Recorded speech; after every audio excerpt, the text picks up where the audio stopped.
खेल गईलों कजरी कन्हैया पकड़े चराया चरवे बीचे लागली हो झालर मोतिया चरवे बीचे लागली हो झालर मोतिया।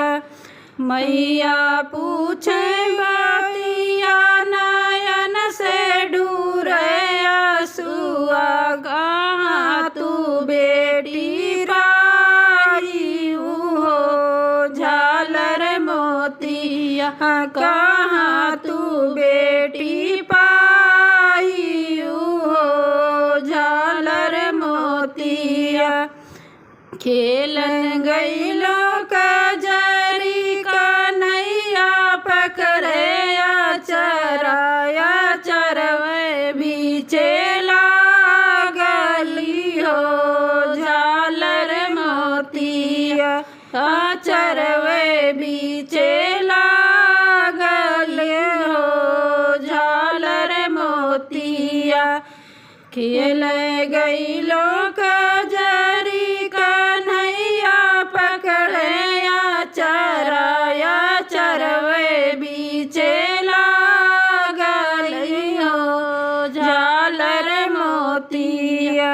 चाची पूछे बतिया नयन से डूरे आंसुआ कहाँ तू बेटी पाई हो झालर मोतिया कहाँ तू बेटी पाई हो झालर मोतिया।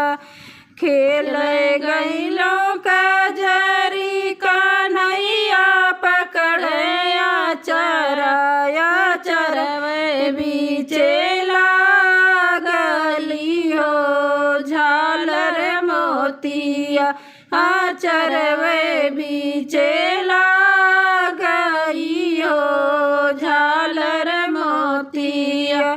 भाभी पूछे बतिया नयन से डूरे आंसुआ कहाँ तू ननदी पाई हो झालर मोतिया कहाँ तू ननदी पाई हो झालर मोतिया।